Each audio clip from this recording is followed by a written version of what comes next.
दिल्ली में कार चलाने की इवन ऑड पॉलिसी 1 जनवरी 2016 से लागू होनी है। केजरीवाल सरकार के मुताबिक 15 दिनों तक इसे ट्रायल रन की तरह चलाया जाएगा। अगर मुश्किल हुई तो इसे बंद कर दिया जाएगा। लेकिन एनजीटी यानी कि नेशनल ग्रीन ट्राइब्यूनल ने केजरीवाल सरकार से पूछा है कि बिना किसी तैयारी के और बिना किसी तरह की स्टडी किए इस तरह का फैसला लेने का मतलब क्या है। एनजीटी ने यह भी सवाल उठाया है कि कहीं इस फैसले से बचने के लिए लोग दो गाड़ियां रखना शुरू तो नहीं कर देंगे। अब सवाल उठता है कि इवन ऑड के फैसले से दिल्ली में प्रदूषण कम होगा या उल्टे बढ़ेगा। क्या दिल्ली प्रदूषण नियंत्रण की प्रयोगशाला बन गई है?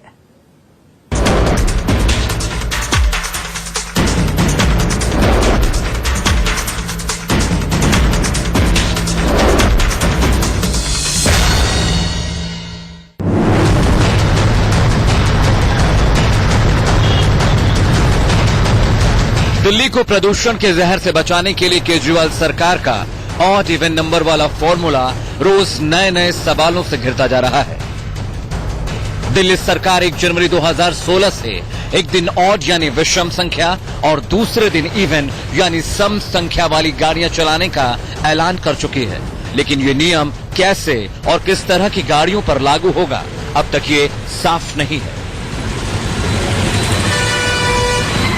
दिल्ली वालों से हम यही कहना चाहते हैं, सभी लोगों से, कि 25 तारीख से पहले पूरी पॉलिसी सब कुछ आ जाएगा।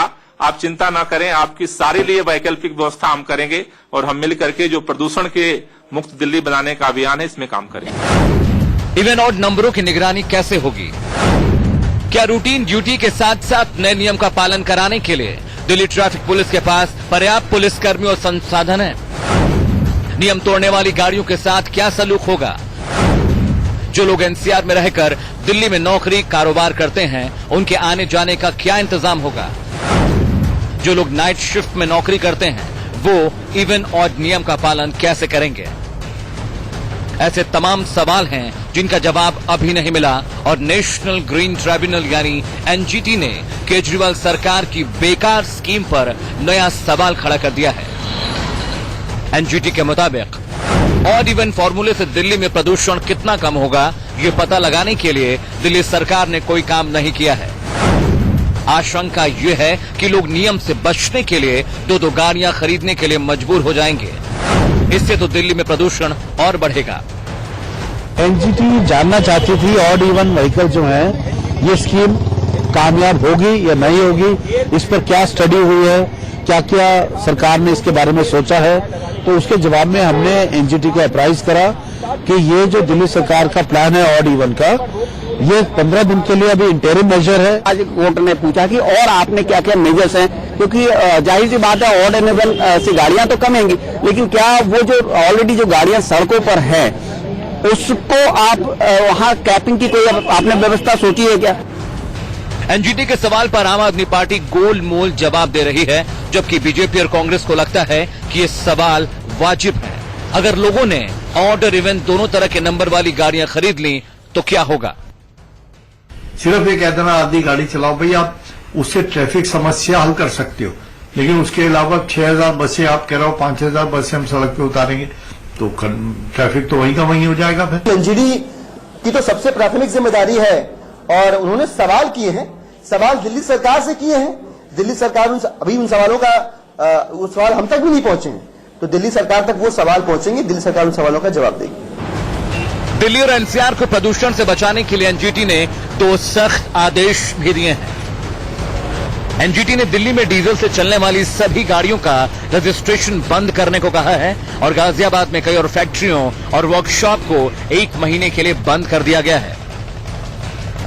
दिल्ली और आसपास बढ़ते प्रदूषण के स्तर को देखते हुए एनजीटी ने कुछ कड़े कदम उठाए हैं और इसमें सबसे ताजा फैसला गाजियाबाद को लेकर किया गया है। गाजियाबाद में कुछ औद्योगिक इकाइयों को 1 महीने के लिए बंद रखने का आदेश दिया गया है। कोर्ट का ये मानना था कि इमरजेंसी सिचुएशन क्योंकि आ चुकी है और कुछ न कुछ स्टेप्स इमीडिएटली लेने की जरूरत है, तो बाकी इश्यूज को अभी पीछे के लिए कर दिया है कि आगे सोच पे करी जाएगी, उन पे डिस्कशन होगी, ऑर्डर्स होंगे। लेकिन मीन टाइम बैन लगा दिया है कि इंटरिम मेजर के तौर पर government, corporations, public bodies, statutory bodies diesel vehicles नहीं खरीदेगी।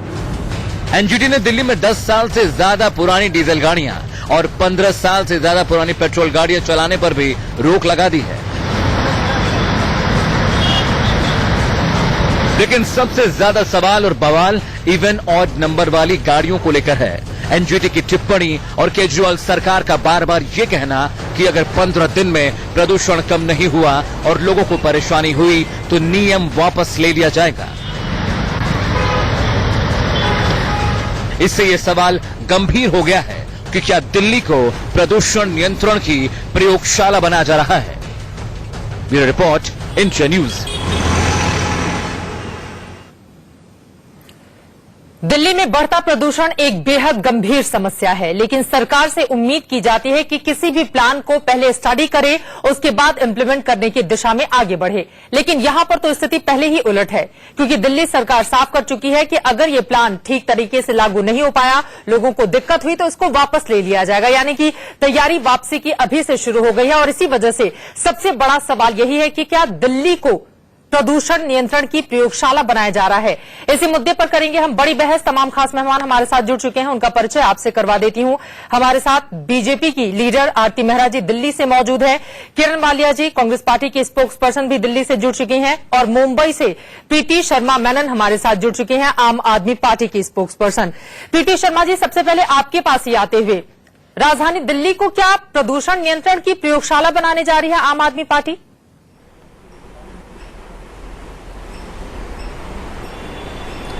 आज दिल्ली में हर दिन अराउंड 80 डेथ्स हो रही हैं due to respiratory failures and respiratory related problems.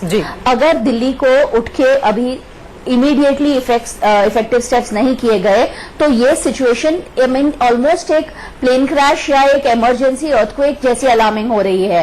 इतनी बड़ी अलार्मिंग सिचुएशन है, ये चेन्नई फ्लड से कुछ कम नहीं है।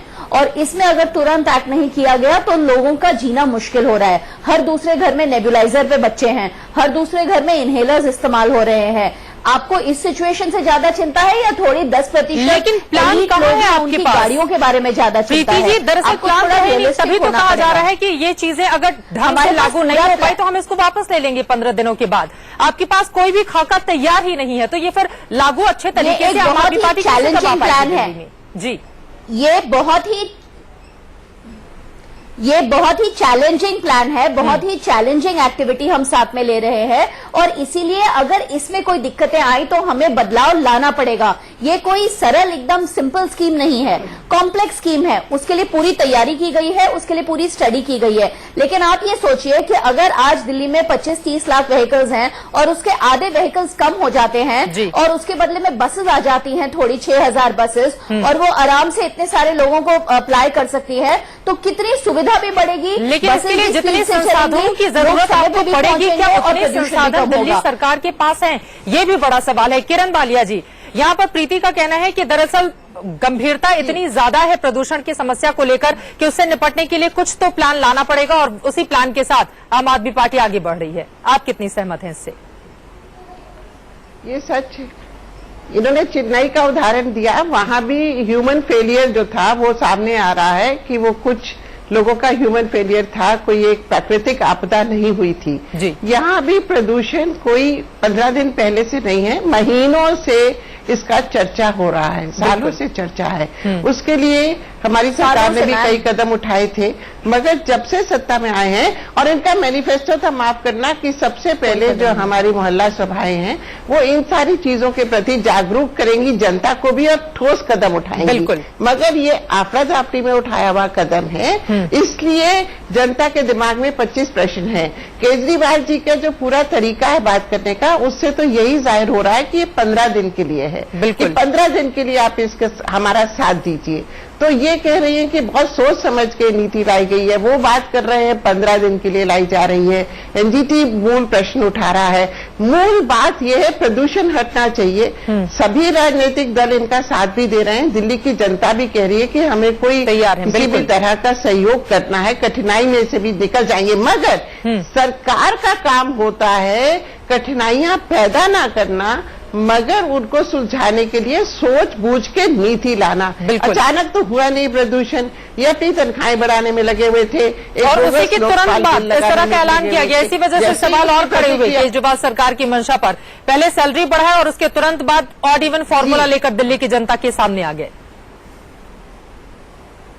तो ये जो फॉर्मूला है, मैं अब अपनी बात संक्षेप में कह रही हूँ कि आज तक डिस्कशंस होती थी कि 80,000 ट्रक दिल्ली से जाता है और उसके बारे में कोई चिंता व्यक्त नहीं की जा रही है, जो कि सबसे ज्यादा प्रदूषण फैला रहे हैं वो ट्रक्स, उनके बारे में बात ही नहीं की जा रही है। उसके पीछे क्या राजनीति है नहीं मालूम। कार्स अगर घटाई जाती है, वो बहुत से सिंगापुर और बहुत से देशों में उसके ऊपर भी कदम उठाए जा रहे हैं, मगर ये लोग खुद ही पहले इतने कंफ्यूज हैं कि 15 दिन की बात महिलाओं को क्या छूट दी जाएगी, दिल्ली से बाहर के जो गाड़ियां आएंगी वो लोग भी जानना चाहते हैं। हर व्यक्ति को अपनी प्लानिंग करनी पड़ती है कि वो लोग ऑर्डर इवन के इस तरह से उन पे भी लागू होगा कि नहीं लागू होगा। ये तमाम सवाल हैं जिसका कि ये पता नहीं क्यों इनको, ये बड़ी बेसिक बात थी। फिर इसकी कंप्लायंस कैसी होगी? पहले से पुलिस से इतना ज्यादा झगड़ा इनका हमेशा, तो उसके वजह से इन्होंने किसी भी ट्रैफिक पुलिस से बातचीत नहीं करी। परेरा साहब ने खुद आके कहा हमें तो कंसल्ट नहीं किया, मगर अब अपने आप इन्होंने एक ऐलान किया है, हम सब लोग साथ देने को तैयार हैं। ऐलान तो कर दिया, लेकिन प्लानिंग की कमी है। यही सवालों के घेरे में है कि बिना प्लान के इतना बड़ा अनाउंसमेंट दिल्ली सरकार ने कैसे कर दिया। लौटती हूं किरण जी आपके पास। आरती मेहरा जी भी हमारे साथ जुड़े हुए हैं और इस बीच पीके सरकार जी हमारे साथ जुड़ चुके हैं, जो कि ट्रांसपोर्ट प्लानिंग के प्रोफेसर हैं। लेकिन आरती मेहरा जी, आपसे मेरा ये सवाल, प्लानिंग की कमी तो बिल्कुल साफ साफ नजर आती है। दिल्ली के लोग भी तैयार हैं आम आदमी पार्टी की सरकार ने जो फैसला किया है उसका साथ देने के लिए, लेकिन अभी से इस बात का भी जिक्र बार बार होने लगा है कि अगर ये सफल नहीं रहा तो 15 दिनों के बाद हम इसको वापस ले लेंगे। तो क्या ये प्रयोगशाला बनाने की कोशिश दिल्ली को नहीं की जा रही है?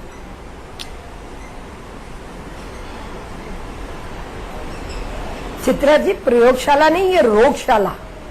जब दिल्ली की जनता मजबूर हो जाएगी, मुसीबत में होगी, क्योंकि कोई व्यवहारिक फैसला आपने लिया नहीं, आपने ऑल्टरनेटिव और व्यापक मजबूत व्यवस्था कोई दूसरी करी नहीं जी। ये वो आम आदमी की सरकार है जो रेफरेंडम करती है, ये वो आम आदमी की सरकार है जो आम आदमी के पास, मैं हैरान हूं, इतने ऐसे पब्लिक से जुड़े हुए मुद्दे में आप जनता के पास नहीं जाते, आप जनता से उनकी ओपिनियंस नहीं मंगाते, आप ये नहीं उनसे पूछते कि क्या क्या समस्याएं आएंगी। आप इतने बड़े बड़े करोड़ों रुपए के एडवर्टीजमेंट देते हैं, लेकिन आप ऐसा काम नहीं करते। दूसरा बहुत बड़ा प्रश्न है, दिल्ली भारत की राजधानी है जी। एक सच्चाई भारत की, दिल्ली की ये है कि भारत की सरकार का, केंद्रीय सरकार का इसमें बहुत बड़ा रोल होता है। बिल्कुल। पुलिस जो है वो चाहे किरण वालिया जी की सरकार रही या उससे पहले भारतीय जनता पार्टी की दिल्ली में सरकार रही, तो केंद्र सरकार, दूसरी सरकारें जो भी रही, केंद्र सरकार का दिल्ली में एक महत्वपूर्ण रोल है। और पुलिस जो है पहले केंद्र सरकार को भी विश्वास में लेने की कोशिश नहीं की, हालांकि बाद में राजनाथ सिंह से जाकर मुलाकात जरूर की थी। भी नहीं करेंगे अरविंद केजरीवाल जी, विश्वास ही नहीं करेंगे। Preeti ji please, sorry please. तो ऐसा है कि आप उनको भेज देंगे और उनके ऊपर डालेंगे मिस्टर सनसनी केजरीवाल जी, उनके ऊपर डाल देंगे कि हम तो करना चाहते थे, केंद्र सरकार ने इसे पास नहीं किया।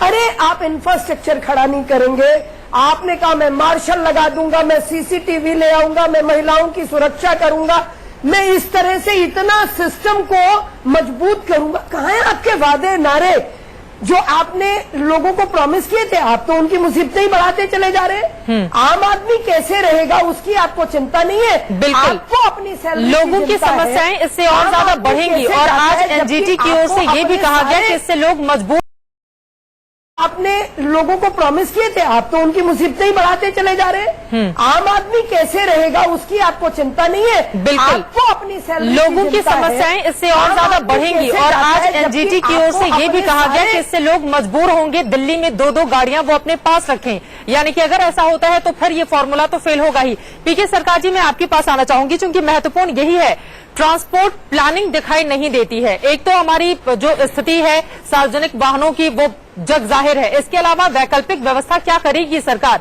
इसको भी लेकर अभी ठोस बताने के लिए उसके पास कुछ नहीं है। आप किस तरह से देखते हैं?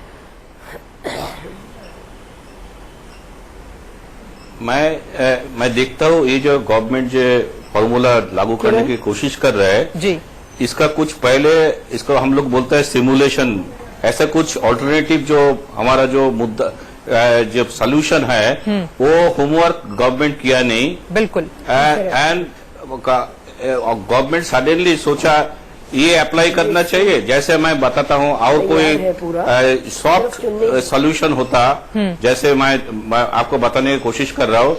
एक मुद्दा होता है कार पूलिंग स्कीम।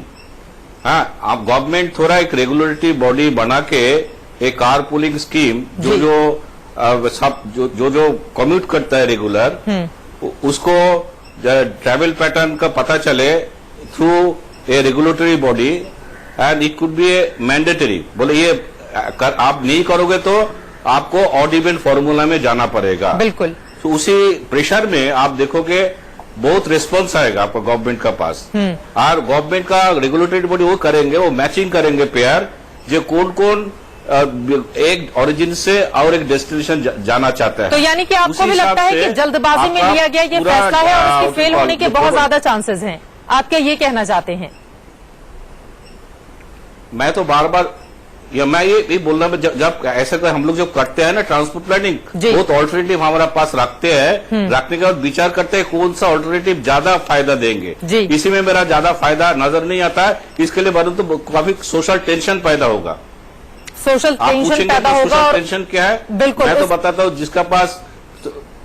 जी सर, लौटी हूँ मैं आपके पास। मैं थोड़ा एक बताना चाहता हूँ।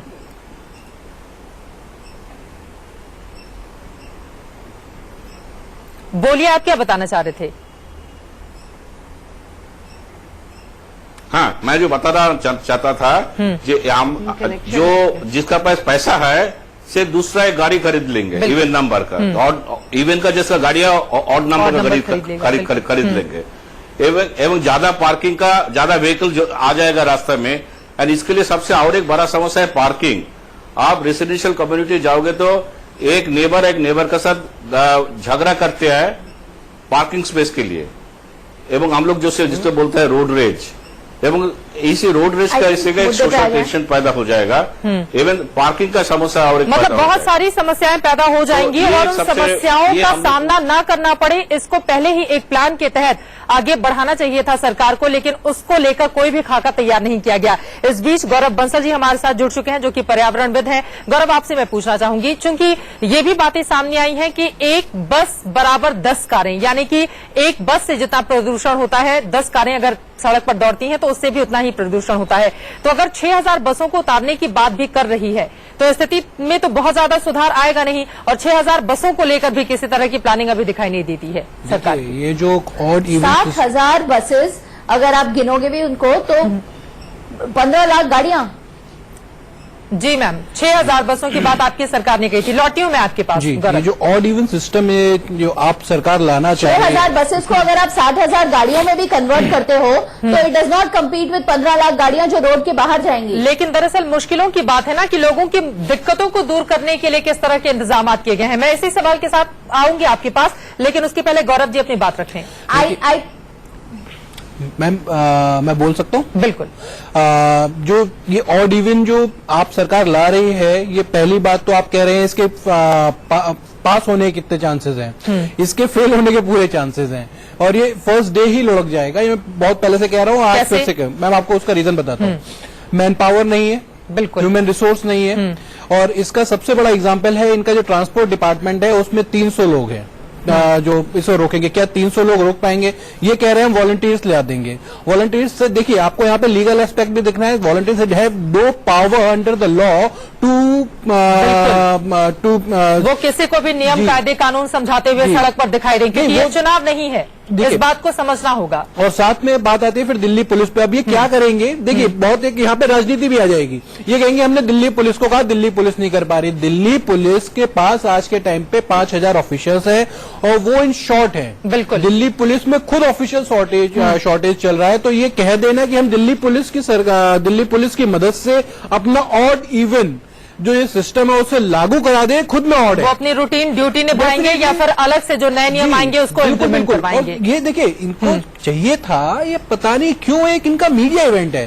और रीजन उसका मैं देता हूं। देखिए, कभी भी कोई काम होता है या आप भी कोई प्रोग्राम करते हैं तो सबसे पहले आप उसका स्टैटिक्स जमा करते हैं, उसका डाटा जमा करते हैं, उस पर स्टडी करते हैं, उस पर रिसर्च करते हैं, फिर आप अपना प्रोग्राम आगे लाते हैं। ऐसे ही यहां पर दिल्ली ऑड इवन सिस्टम के लिए था कि इन्हें अपना पूरा स्टैटिक्स लाना था, अपना पूरा प्रोग्राम स्टैटिक्स लाना था, स्टडी करना था, रिसर्च करना था कि कहां कहां दिक्कतें रहेंगी, कहां कहां एग्जाम्प्ट करना है। ये पुलिस वालों को एग्जाम्प्ट करना पड़ेगा, इन्हें डॉक्टर्स को एग्जाम्प्ट करना पड़ेगा, इन्हें वकीलों को एग्जाम्प्ट करना पड़ेगा, क्योंकि इन तीनों में अगर ये ऑड इवन सिस्टम लाए तो बहुत ज्यादा परेशानी सोसाइटी में ही क्रिएट होने वाली है। बिल्कुल। तो इन चीजों को ना देखते हुए एक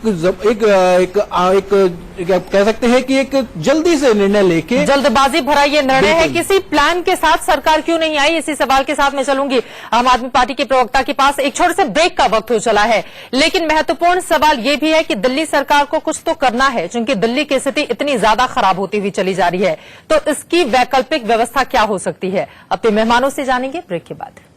दिल्ली में पिछले 8 सालों में 34 लाख से ज्यादा गाड़ियां खरीदी गई हैं, लेकिन इससे भी ज्यादा महत्वपूर्ण यह हो जाता है ऑड इवन फॉर्मूला जब बीजिंग में लागू हुआ था तो उस समय लोगों ने विकल्प के तौर पर सेकेंड हैंड गाड़ियों को चुना था और सेकेंड हैंड गाड़ियां खरीदने वाले लोगों की तादाद बहुत ज्यादा बढ़ गई थी। तो क्या उसी तरह की तस्वीर दिल्ली में भी बन जाएगी अगर ऑड इवन फॉर्मूला लागू हो जाता है? तो बड़ी बहस लगातार जारी है, तमाम खास मेहमान बने हुए हैं, लेकिन किरण वालिया जी एक बार फिर से आपका रुख करते हुए, दरअसल दिल्ली सरकार कुछ तो करेगी, क्योंकि दिल्ली में प्रदूषण की स्थिति कितनी भयानक हो चुकी है ये बताने की जरूरत नहीं है। तो कुछ नहीं करने से कुछ करना और लोगों का साथ में आना ये ज्यादा बेहतर है। लेकिन किरण वालिया जी एक बार फिर से आपका रुख करते हुए, दरअसल दिल्ली सरकार कुछ तो करेगी, क्योंकि दिल्ली में प्रदूषण की स्थिति कितनी भयानक हो चुकी है ये बताने की जरूरत नहीं है। तो कुछ नहीं करने से कुछ करना और लोगों का साथ में आना ये ज्यादा बेहतर है। आप क्या मानेंगे इस बात? चित्रा जी, मैं बिल्कुल इस बात का स्वागत करती हूँ जो आप कह रही हैं, मगर ये कोई अचानक रातों रात प्रदूषण नहीं हुई है। कुछ महीनों से लगातार समाचार पत्र अपनी हेडलाइंस में हाईलाइट कर रहे हैं। 1.5 महीना पहले मैंने ही एनडीटीवी में एक चैनल में इसी टॉपिक में भी भाग लिया, वी द पीपल में। अब बात ये है कि ये लोग खुद मेट्रो में आए थे शपथ लेने लाल किले पर, ये पूरे अवगत है समस्या से, और इन्होंने कहा था कि शपथ भी वहां पे जाके ली रामलीला ग्राउंड में कि हम लोग मेट्रो पे ट्रैवल किया करेंगे, बहुत अच्छी बात होगी। तो ये नहीं कि जानकारी नहीं रखते हैं, मगर बहुत से और चीजों में मस्त थे, एक बोगस लोकपाल बिल बनाने में, एक अपनी तनख्वाहें बढ़ाने में। अचानक जब मीडिया ने उसको क्रिटिसाइज करना शुरू किया तो एकदम ये घोषणा करी। तो हम ये नहीं कह रहे बिल्कुल कि हम प्रदूषण को नहीं हटाना चाहते, मगर एक मेथड होता है मैडनेस में भी। तो इन्होंने जो बिल्कुल ही अचानक घोषणा की है उसके पीछे कहीं ना कहीं राजनीति जो है वो किसी एक रूप में जो कहीं लगता है कि कुछ ना कुछ राजनीति है, मगर हम फिर भी साथ देंगे, जनता भी साथ देने को तैयार है, मगर ये जनता के लिए इनको सोचना चाहिए था कि जनता के लिए विकल्प क्या होगा। चीन इस बात को 1 साल से जूझ रहा है, चीन 1 साल से जूझ रहा है, चीन अचानक नहीं जागा है। तो ये किसकी तुलना कर रहे हैं, अपने किसके साथ कर रहे हैं? और बड़ी खबर इस वक्त दर्शकों को हम ये भी दे दें कि दिल्ली सरकार ने एक नया सर्कुलर जारी किया है, ये कहते हुए कि 25 दिसंबर से अगले 15 दिनों तक के लिए दिल्ली के जितने भी स्कूल्स हैं वो बंद रहेंगे। फिलहाल बच्चों के लिए सर्कुलर जारी कर दिया गया है, लेकिन ऑड एंड इवन को लेकर जो बड़ा सवाल है, आरती मेहरा जी मैं आपको शामिल करना चाहूंगी, लेकिन बात विकल्प की ही है। दिल्ली सरकार के पास विकल्प क्या है? अगर वो ऑड इवन फॉर्मूला लागू नहीं करे तो फिर वो किस तरह से बढ़े आगे, ताकि कम से कम प्रदूषण जो एकदम खतरनाक स्थिति में राजधानी में पहुंच चुका है उसको कम किया जा सके, उस पर रोक लगाई जा सके।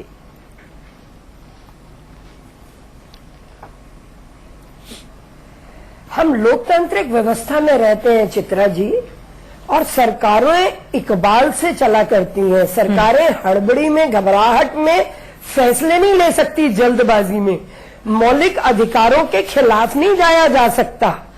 तो ऐसे में बहुत जरूरी था कि लोगों का बड़े रूप में लोगों को शामिल किया जाता।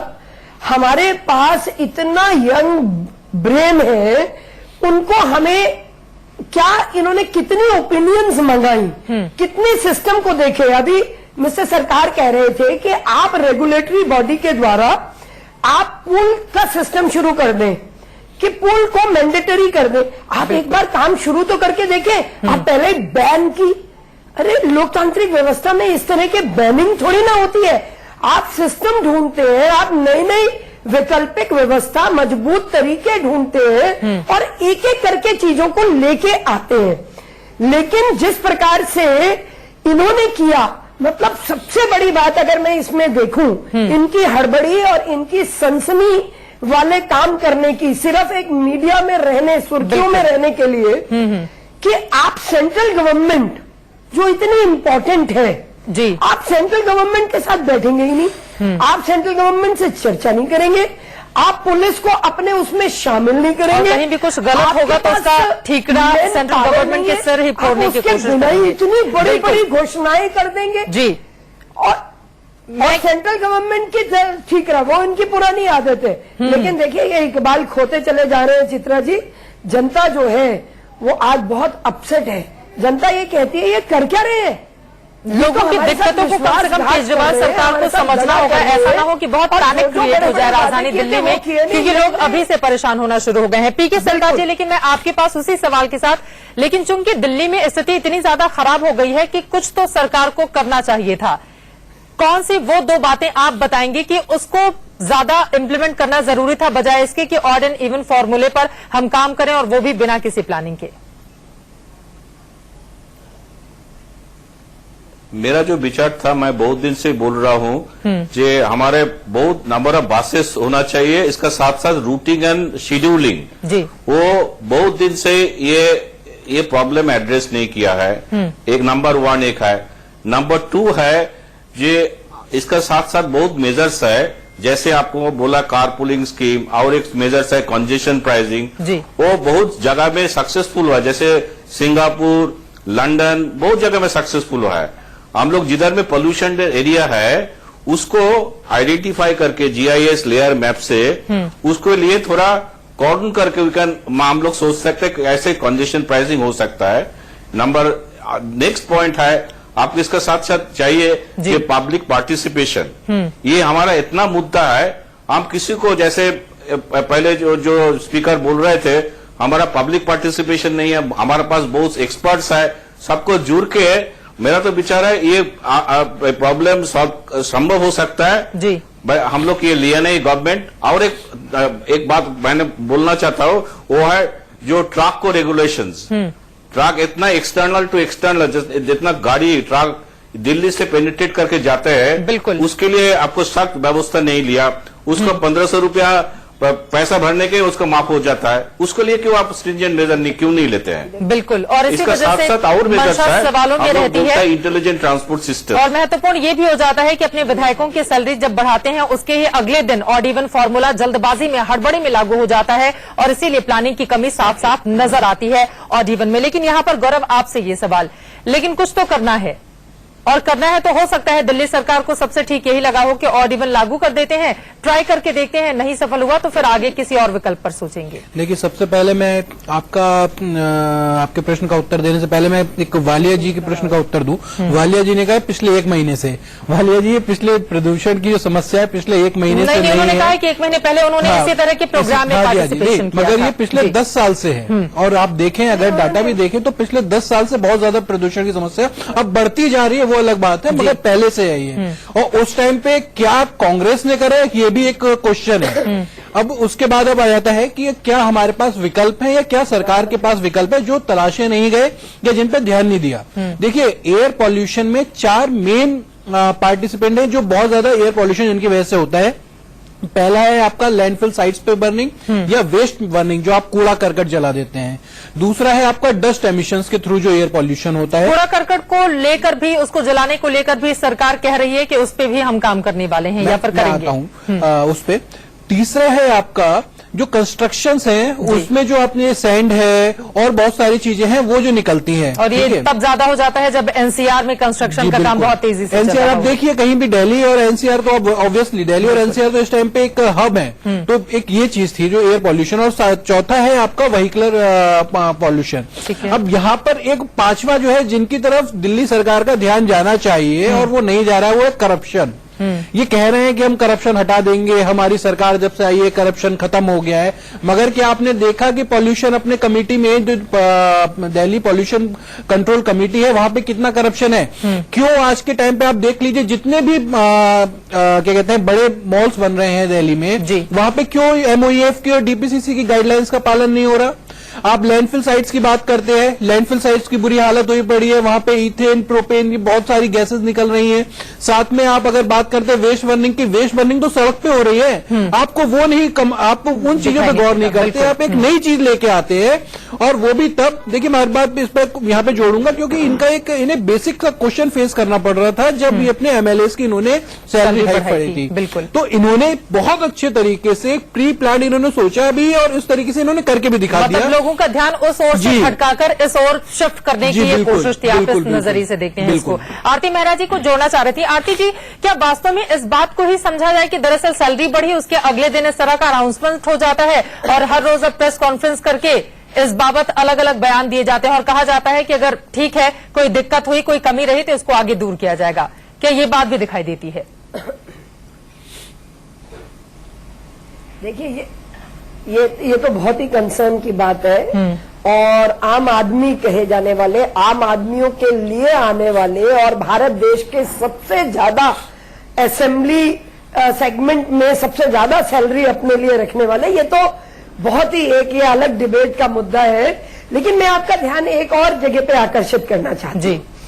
आप जो दिल्ली राजधानी है और दिल्ली सेंटर में भी है काफी, अगर आप देखें तो पूर्वी और पश्चिमी भारत से जितना ये माल, जो सामान जाने के लिए ट्रक्स का पोल्यूशन है, अभी आपको सारी व्यवस्थाएं करनी है।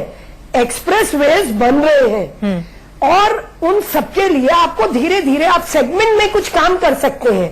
आप टाइमिंग चेंज कर सकते हैं, कुछ अपने सरकारी दफ्तरों के टाइम आप सुबह 7 बजे से चेंज कर दें। बहुत सारी जगह पे है, कहीं पे गर्मी के कारण, जैसे अगर आप अरब देशों में देखें तो 7 बजे से 3 बजे तक ऑफिस रहता है। आप इसी तरह से 7 बजे का सेगमेंट कर दें, 9 बजे का सेगमेंट कर दें, 11 बजे का सेगमेंट कर दें। मतलब तो बहुत सारी वैकल्पिक और व्यवहारिक व्यवस्थाएं हैं जिनको चाहे अगर सरकार तो लागू कर सकती है। मैं लौटूंगी, किरण जी भी कुछ जोड़ना चाह रही थी, मैं उनके पास भी चलूंगी। लेकिन दरअसल प्रदूषण भी एक बहुत बड़ी समस्या है और उसके साथ ही पैरेलली ऑड इवन की समस्याएं भी सामने आ रही हैं। ये 1 तारीख से अगर लागू होगा तो अब तक हमने इस सेगमेंट में बात की है तमाम समस्याओं की, लेकिन आगे जब हम वापस लौटेंगे तो सिर्फ बात होगी समाधान की। समाधान क्या है, दिल्ली को कैसे बचाएं और प्रदूषण को कैसे खत्म करें, यहीं से इस चर्चा को आगे बढ़ाएं।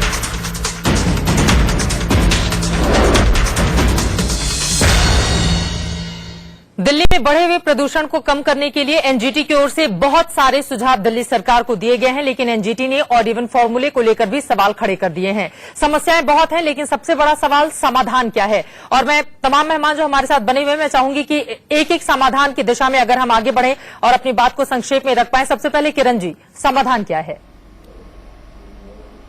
जी, एक बात जरूर कहूंगी, दूरदर्शिता की बात की गई। अगर ये मेट्रो का जाल नहीं बिछा होता तो 30 लाख और व्यक्ति किसी न किसी वाहन के जरिए सड़कों पर होते।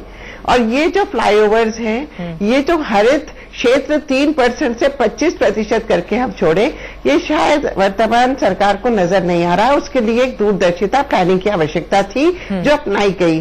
बहरहाल इस समय जो आप बात कर रही हैं उसमें ये स्टैगरिंग ऑफ टाइम एक अच्छा आइडिया है। और ट्रक्स के ऊपर जो पूरी नजरअंदाजी की जा रही है उसका रणनीति समझ में नहीं आ रही है। ट्रक्स का चर्चा होता रहा कि 37%, 40% प्रदूषण ट्रक्स फैला रहे हैं। तो आप उन पर जब सिर्फ जुर्माना लगाते हैं तो कोई पालन नहीं करते हैं आप इन मानदंडों का। तो ऐसे तो ऑर्डर इवन में भी आप सिर्फ जुर्माना लगा दे, वैसे ही चलता रहेगा। ठीक है, तो ये जो छूट दी गई है ट्रक्स को, ये एक महत्वपूर्ण मुद्दा है। और इसके लिए जो दिल्ली से ट्रक्स गुजर रहे हैं उसके ऊपर मानदंड अपनाएं कि अगर वो गुड्स नहीं कैरी कर पाएंगे तो खुद ब खुद उस सिस्टम के मुताबिक आएंगे। ठीक है, सरकार और सिस्टम को अपनाएंगे। एक समाधान इसलिए बहुत जरूरी है इस पर जहर देना। जी देखिए, मैं बार बार आपको बोल रहा हूँ, एक तो समाधान है स्टैगरिंग ऑफ वर्किंग आवर्स। हम लोग पहले 1985 में वर्कआउट किया था जब मैक्सवेल पेरेरा जॉइंट कमिश्नर थे।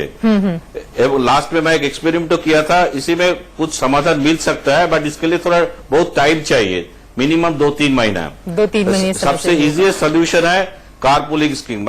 ये आप हाँ, मतलब तो प्लान इसलिए तैयार करना होगा उसके लिए, और बिल्कुल तमाम दिक्कतों को एडजस्ट करते हुए स्टडी करें और उसके बाद आगे बढ़े। और एक है जी सर, जल्दी से।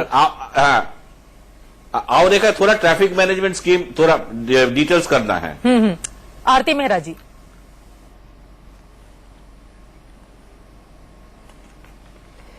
जी चित्रा जी, मैं ये कहना चाहूंगी, ये सही समय है। फर्स्ट 2 से कम 2 महीने पब्लिक ओपिनियन को मंगाए, पब्लिक की ओपिनियन ले, और उस पे एक डीप स्टडी अगले 1 महीने हो।